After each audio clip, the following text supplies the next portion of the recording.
So what would you do if you only had 24 hours to live? We're going to answer that question and think a little bit more about that. But before we do that, let's welcome all of our campuses. Let's start with our Hernando Women's Correctional Facility. Welcome them. The life change is happening there. Our Waters campus, where God is moving. Our Ybor campus, which is going to 2 services next weekend, which is awesome. Our Temple Terrace campus, where last weekend they had their grand reopening, and our South Tampa campus, where I am the campus pastor, and that's my role here at Grace. What's up, South Tampa? And it's amazing to be a part of what God's doing and to see the way God continues to shake up the spiritual climate down there and all throughout Tampa. And that happens every week, because every week we walk into this church where God is moving in incredible ways, because Pastor Craig and Pastor Matt have life-changing, engaging messages, and we have the leadership of Pastor Craig and Debbie. Can we just thank God for the leadership here at Grace Family Church? So back to the question. If you had only 24 hours to live, what would you do? And this whole series that we're doing, the 24 Before, is all about the last 24 hours in the life of Jesus.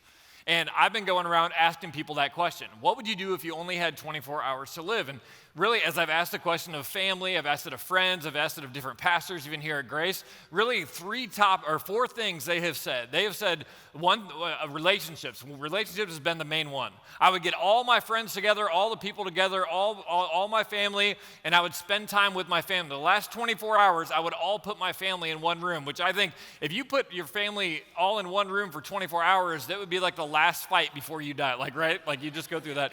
The second thing is experiences. We would all want to go do something together, or hey, before I die, I want to do something. The third thing people talk about is food.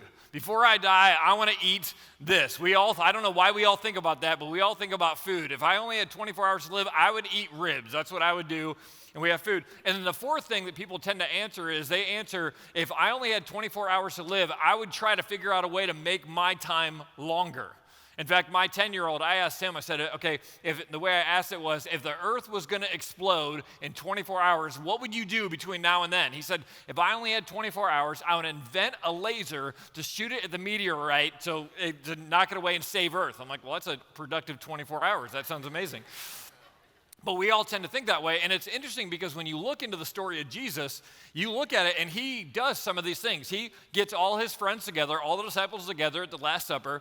They eat dinner together, and they have that experience together. They eat some food. We don't know what they eat, but with communion, we sort of model some of what we do after that Last Supper.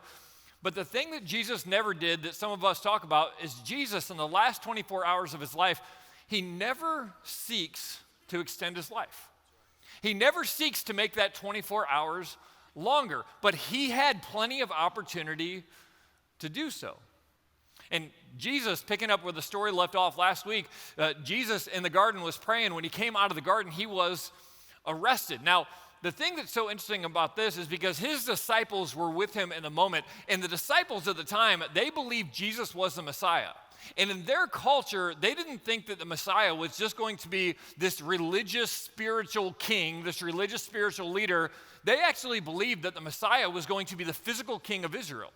There was a commonly held belief that when the Messiah came onto the earth, he was going to rally the nation of Israel together, unite the nation of Israel, and whatever opposing or oppressing force was on them, he would lead the nation of Israel to overthrow whatever that force is and lead Israel into becoming the best nation on earth and restore it to where it was even when King David was the king. And that was the belief. And so as his followers followed Jesus, as those people followed Jesus around, they began to believe this is the Messiah. He one day is going to be the physical king of Israel. And that's what they thought. And so when they come to arrest Jesus, what does Peter do, his disciple? Peter thinks this must be the moment. This is the moment when we rise up in the army, we protect the king, protect the king. And he pulls out his sword and he cuts the guy's ear off and he's like, who else? Like, bring it on. And Jesus goes, no, hey, we're not doing that. Peter's like, what do you mean? They're coming to arrest you. He's like, we're not doing that. He picks up the guy's ear, and he heals his ear. And he essentially lets them arrest him and lets them take him away.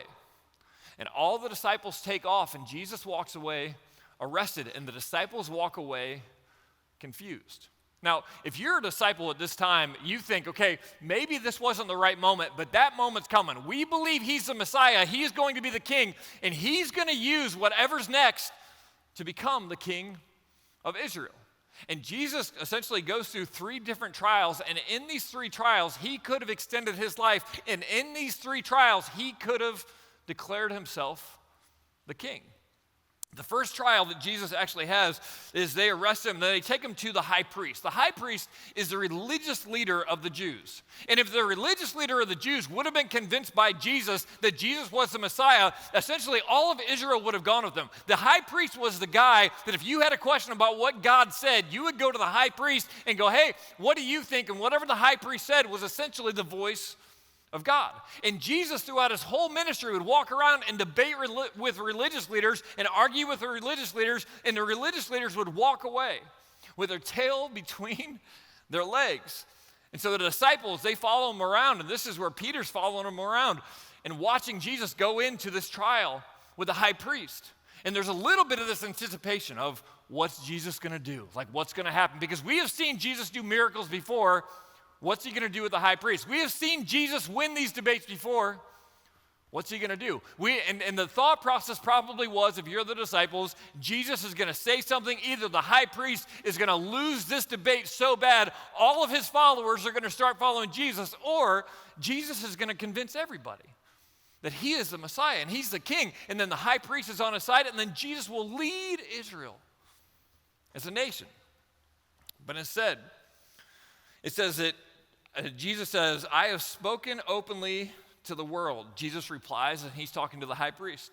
He says, I always taught in synagogues or at the temple where all the Jews come together. I said nothing in secret. In other words, hey, why are you asking me questions? I have told everyone what I've said. I've not been secretive at all. So why question me? Ask those who heard me. Surely you know what I said. And Jesus in this moment does not even decide to debate with the high priest, debate with the religious leaders. He essentially says, why are you talking to me about this? Everyone knows what I said. Go ask them what I said. And Jesus chooses not to fight. Jesus chooses not to debate. Jesus chooses not to speak up. Now, if you're the disciples watching this, like you're anticipating, like this is the prize fight. And Jesus chooses not to fight. And they had to have been sitting there thinking, Jesus, you got to say something. Like, we know you're good at this. We know you can hold your own. We know that you're smarter than him. You're better than him. We know you are supposed to be the king. And yet Jesus chose to say nothing. So they send Jesus on, and he goes to Pilate. Pilate says, no, before he comes to me, he needs to go to Herod. And Herod, if the high priest is the religious leader of the Jews, Herod is the political leader of the Jews. In fact, his father, Herod the Great, was called the king of the Jews. Now, if you can get the political leader of the Jews on your side, essentially you're going to have the political power behind you. And so the disciples, as they're following Jesus, watching what's going on, there had to be this thought process, okay, maybe it's not the high priest, but if Herod's on Jesus' side, like if Jesus can go and get Herod on his side, I mean, it's a game changer. And so Herod comes and he starts questioning Jesus. And it says when Herod saw Jesus, he was greatly pleased because for a long time, he'd been wanting to see him. He's like, oh, finally, I get to meet Jesus. And from what he had heard about him, he hoped to see him perform a sign of some sort. And he plied him with many questions, but Jesus gave him no answer. He didn't even reply. He asked him questions, and Jesus stood there in silence. And his disciples had to have thought, come on, Jesus, say something. Don't just be silent. How are you going to become the king if you do not even answer the questions? And then Herod sends him to his third trial, and his third trial is with a guy named Pilate. And Pilate is the Roman ruler of the Jews. He is the Roman ruler of the region that they're in. And the thought process there is, if you can get Pilate on your side, I mean, essentially, if Jesus could go and be as convincing as he's been in the past, if Jesus can go and actually win over Pilate, I mean, Pilate essentially stands Jesus up and goes, Jesus is now the ruler of the Jews. I'm just going to take the Roman army. We're going to march out of Israel. I mean, it could have happened. It could have happened because we've seen God do some amazing things. There were 5,000 people that got fed. Jesus walked on water. For God to do this would not be completely outside of the scope of what God could do. And they stood back and they watched Jesus get accused by these religious leaders. And Jesus didn't even defend himself. Jesus didn't even fight for himself. Jesus didn't even debate people. He just stood there. And Pilate actually comes in. He comes back in. He asked Jesus, "Where do you come from?" He asked Jesus. But Jesus gave him no answer. And then Pilate says, "Do you refuse to speak to me? Don't you realize I have power either to free you or to crucify you?" And this is the moment. This is the moment that if Jesus is going to stand up and declare, "Actually, you can't, because I am the king, not only of the Jews, but I am the Son of God, and I've come to free Israel." And suddenly the whole army comes and declares himself king. This is the moment. But instead, Jesus answers. He says, "You would have no power over me if it were not given to you from above." In other words, I understand that you think you have power, but you don't. And then what Pilate does next, it is the exact opposite thing that you want to do when someone has you arrested. He says, "Therefore, the one who handed me over to you is guilty of greater sin." In other words, what he's saying to Pilate, "Hey, Pilate, the reason why I'm here is not because of you. It's because God gave you the power to bring me here. And if you decide you need to crucify me, it's not even going to be held against you." And the last thing you want to do when you're standing before someone like Pilate is to let him off the hook. And Jesus doesn't even not only debate with him, not only fight with him, not even try to extend his life, but he essentially says, "Pilate, if you need to go through with this, I will not hold it against you." And so Pilate, in verse 16 of John 19, he says, "Finally Pilate handed him over to them to be crucified. So the soldiers took charge of Jesus. And Jesus was crucified. And he died on a cross in a public way. And can you imagine what the disciples must have felt? Can you imagine what the disciples must have been feeling as they thought Jesus was going to be the king of the Jews? They thought they were going to be the generals. They thought their whole world was going to be different. And now they found themselves with their leader, their Messiah, who they thought was going to be the king of the Jews, dead on a cross. And they were fugitives hiding wherever they could hide because they knew that the government was out to get them. Can you imagine what the disciples must have felt when they thought God was going to show up and yet he was silent? Now I ask if you can imagine, but honestly, I bet you can't imagine. Because for most of us, we have been in circumstances and situations where we thought God was going to do something and he did not show up. We thought God was going to speak or he was going to act, and yet God was silent. I mean, we prayed and we prayed and we prayed, and we thought we were going to get pregnant. We thought it was going to happen, and we prayed, and there was 1 month, and it didn't happen. Then the next month, and it didn't happen. And we've been praying and praying and going through medical procedures, and yet there was nothing. I mean, we believe by 25, I'll probably be married. Okay, at least by 30, I'm going to be, okay, 35, I'm going to be married. Okay, by 50, and you pray and go, God, where are you? What's going on? I have been praying and believing and hoping, and you're silent. Or you're an entrepreneur and you started a business and you thought maybe this is what God wanted me to do. I think God even led me to do it. And you started a business thinking this is it. God is moving. And now you're facing bankruptcy and God seems to be so silent and so absent in our life. And maybe for some of us, we're struggling because we're praying for a teenager and they have walked away. And we pray and we pray and we pray and we try to raise them, and we brought them to church and we made them go to church when they were a middle schooler because no middle schooler wants to go to church. And we have, poured the scripture and read the Bible and did whatever we could. It just seems like God is silent. They're walking away. They seem like they're never coming back. And God seems silent. And let me just say this, if you're here this weekend and you feel like you're in a season of silence, I believe that God has brought us here this weekend to hear this, that when God is silent, he is not still. And you need to hear this. When God is silent, he is not still. And just because he may be silent in your life does not mean that he is absent in your life. And just because God may not be saying what you think he needs to say or moving in a way that you can see him move, he is still working, even if it's behind the scenes, in a way that we cannot see, feel, or completely understand.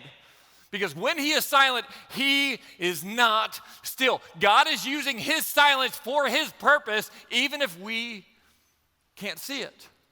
When God is silent, he is not still. When I was 21 years old, I moved from Indiana, where I'm from, to help start a church. And I was 21, and the friend that I was with was 26, and he was the lead pastor. And we moved down, and we're like, yeah, let's start a church. We didn't really know what it meant, but we thought, hey, let's try it out. And so we moved, and there were about 6 of us, and we started in a movie theater, actually. There were about 35 people in this movie theater, and it just started to grow. After about 4 years, we had 200 people in the movie theater. After about 9 years, there were 900 people in a high school, so we moved to high school. And then it was growing. And me and this guy that we started the church with, we were connected, we were friends, we were best friends. It was everything you'd want to do when you started a church or started a business or started anything with a friend. You just want to go together and grow together, and it was awesome. And it was great. And our church grew to about 2,500 people. But after, honestly, about 12 years, this friendship, this relationship we had started to drift.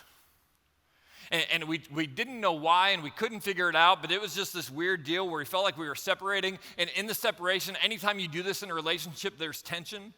And we had this tension, and it felt like we were drifting apart, yet we were seeing each other every day, yet we were drifting apart, living in this awkward tension. And it got to this place where a relationship was so awkward and it just wasn't right.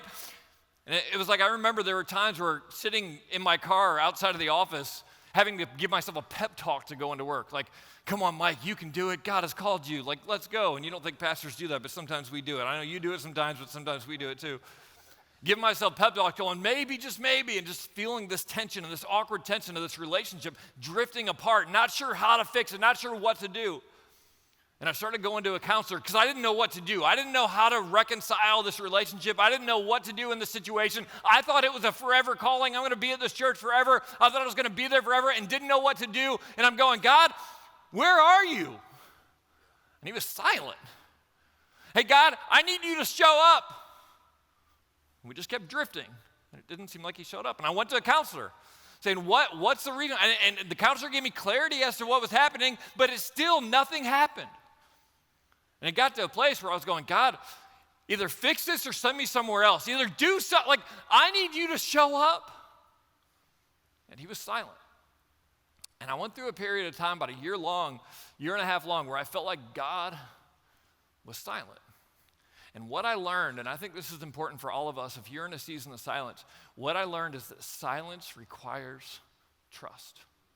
Silence requires trust. If you're in a season of silence, God wants you to trust him. And for me, I learned 2 things about this. The first thing is I learned to trust that God is in control. Trust that God is in control. If you're in a season of silence, we have to trust that he is in control. A few years ago, I went skydiving. I don't know if you've ever been skydiving before, but skydiving is one of those experiences where you do it if you don't care about your life. So I went, and I am extremely scared of heights. Let me just be real clear. I'm extremely scared of heights. Even like standing up on this stage, I'm like, whoa, like a little bit, like it's a little, like I'm really bad. Like climbing a ladder, I'm climbing trees. I'm like, I don't want to climb trees with my kids, not because I don't want to get hurt. I don't want to fall, and I'm scared of heights. And so I don't do that. But someone said, hey, do you want to skydive? And I'm like, sure, I'll skydive. And then afterwards I thought, why am I skydiving? Like, why am I doing this? But you go there, and anytime you go to a place where they do skydiving, everyone basically looks like they have dropped out of school in about 7th grade, and this is what they do for a living now. And none of the planes that you look at are like, oh, that looks safe. All the planes are like, well, we may have to jump out of them even if we don't intend to skydive because they all look pretty bad. And so they put the stuff on you. They sit you in this little dinky plane. They don't even have seats in this plane. They sit you on the floor in this plane, and we're going up, and we get to the clouds, and we get just past the clouds, and I remember the guy leaning over saying, we're halfway there. I'm like, what? Halfway there? Like, we just hit clouds. Let's just do it now. If we're going to die, let's not prolong this, okay? Let's just jump out of the airplane.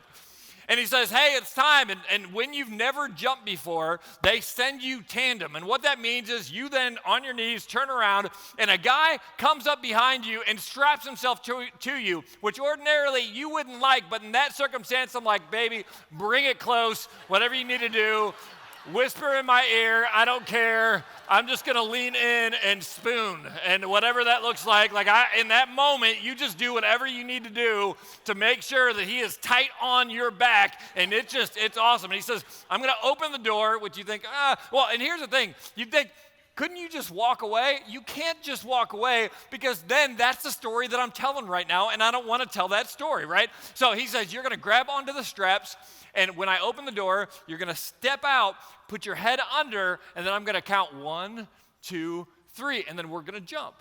So he opens the door, and I'm like, and I'm naturally extroverted and talkative. In this moment, I'm like, don't talk to me, don't joke with me. I hate everyone. This is terrible. And I grab onto these straps, and I put my foot out, put my head out, and 1, 2, whew. And then you are falling to your death. I mean, fast, falling to your death. And they say you got to put your hands out and your head back and your feet out. And I did this, and then I screamed like a little girl. Jesus! Like my faith became real in that moment.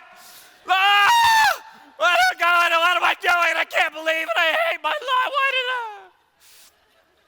That's what I was going through. I just want to be real with you. And by far the most chaotic experience of my life. But you know who it wasn't chaotic for? The guy who was strapped to my back. I mean, it was funny for him, but it was chaotic for me.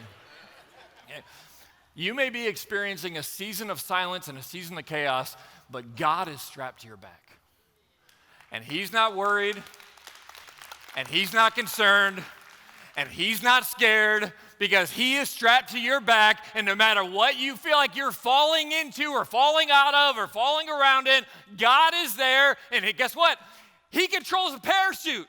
He knows what he's doing. He knows where he's trying to get you, and it may feel like, God, this just seems so chaos. I don't know my job, my kids, and my life, and He's going, now he may be laughing at you, but he has got you. He has got you, he has got you, he has got you. Because when God is silent, he is not still. And here's the thing. The tendency in this moment for us, when we feel like we're out of control and God's not showing up and he's not giving me a spouse, he's not giving me the right job, he's not working with my kids, I'm going to go do it on my own. You know what? God's not showing up. I'm just going to quit going to church. God's not showing up. you know what? Who cares if they're really a Christian if we start dating? Who cares? And what we do is we take control. What we do, we unstrap ourselves from the guy with the parachute. You want to go through a tragic experience, you in a chaotic, crazy, silent season, unstrap yourself from the guy with the parachute. Or try to take controls from him. You know what would happen? I'd be like, no, man, I got you. In fact, at one point he said, here, I want you to grab this, and I want you to pull it down to your knee. And I pull it down a little bit. I'm like, I'm good. He's like, no, pull it down to your knee. Pull it down. I'm like, I'm good, man. He goes, no, I'll help you. And he grabs it, and he pulls it down. When he does that, we it felt like we were even spinning like this. And I said, bro, I'm 6'4", and when we get on the ground, if you do that again, I'm going to show you. Don't do that again. That was scary, and it was crazy, okay? If I would have had the controls of these, okay, I would not know what I was doing. We would have gotten hurt. We would have ran into a building, into a power line, whatever that was, okay? If I'm in control, if God is in control of our lives, he has got you. He's got you exactly where he's at. He's leading you, and you're going to fall as long as you need to fall, and then you're going to drift down as long as you need to drift down, and you're going to end up where he wants you to go. But in those moments, we have to say, God, I will let you be in control. And when we were at this church, I remember my wife and it was October, and we hosted this pastor's conference. And we were there, and I even spoke at this conference. I remember the last night, I'm praying with my wife, and I'm sitting there, and I said to her, I just wish God would let us go. I just wish, because this tension had gotten so bad, I just wish he would let us go. But we are not leaving till he tells us to. We are not moving. And we wanted to, and it would have been easier at times. It would have felt easier. It would have alleviated the tension. We said, we are not moving until God tells us to. And some of us this weekend, what we need to do is we need to draw a line in the sand and say, God, I am not moving until you tell me to. I am going to wait for the right person. I'm going to wait for the right job. I'm going to wait for you to show up. It doesn't feel like you're going to, and it feels like you're extremely silent. I'm not moving. Because God, you are in control, and even when you're silent, you are not still. And we need to have that determination and that decision this weekend. The second thing that I learned in this season is that to trust that everything works to your advantage. Trust that everything works to your advantage. Now, this came directly from a quote from a friend of mine, one of my best friends. He lives in North Carolina. He's a pastor. And we talked through this season. I would tell him about the tension. He said, trust that everything works for your advantage. Trust that God is working everything for your advantage. And I'm like, it doesn't feel that way. It doesn't look that way. And in October, I sat down with my wife and said that. I just wish God would release us, but we're not moving. And a month later in November, I get a phone call. And it's a guy named Chris Bonham, who is one of the executive pastors here at Grace Family Church. And he says, hey, so we just bought a Winn-Dixie. It's in this community called South Tampa. And we don't really have a campus pastor, like right offhand right now. Would you and your wife ever want to come up and go through an interview? And we're like, we'll come see what happens. And we weren't sure, to be honest with you. We were sure about it because I knew Chris, and he and I are great friends, but we weren't sure. And we walked in, and we went through this interview process. And I'm telling you what, when we walked away from Grace, we said, we don't know if they're going to pick us, but we feel like God has chosen this. And we went through a season of 1.5 years where it felt like God was silent, but God worked it out for our advantage. If you feel like God is silent, you may not see it coming, but God will work it out for your advantage. That God is working behind the scenes to get you exactly where you want to be, exactly how you want to be there. In Romans 8:28, it says this, it says, and we know that in all things God works for the good of those who love him and are called according to his purpose. And when we say, God, it seems like things are so out of control, but I trust that you are in control. It seems like life is so chaotic, but I'm going to trust that you are in control of my life and that you're going to work it out. And I'm just going to stay where I am, and I'm going to stay in you, and I'm going to stay connected with you no matter what happens. That God is working it out. Now, for some of you, immediately when I say that, you think to yourself, Mike, you don't know my situation. If I could sit down with you, you would not even agree with what you're saying right now. That's exactly what the disciples would have said as well. But Mike, he's dead. The Messiah's gone. It's not working. And 3 days later, they realized what happened. And 3 days later, when the first words that came out of Jesus' mouth is this, peace be with you. And for some of us today, some of us this weekend, we need those 3 days. And maybe your 3 days is 3 days, and maybe your 3 days is 3 months, or 3 years, or 30 years. But I'm telling you, he's coming. It's coming, and we can't see it, and we can't feel it, but God is working for your advantage, and God is in control. And after 3 days, he is going to work to bring you exactly where you need to go and advantage you, and you will look back and say, I didn't think it was possible, but look at what God did. And they didn't think it was impossible, but look at what God did. Amen. God is in control. And when God is silent, he is not still. And if you're in a season of silence, we have to trust. And so what we're going to do, and the way we're going to close this weekend, is we're going to pray a prayer of trust. We're going to pray a prayer where we say, God, I release the control that I've tried to have, and I invite you in, and I trust you. So I'm going to invite in all of our campuses, the campus pastors, to come to the stage to pray a prayer of trust with you.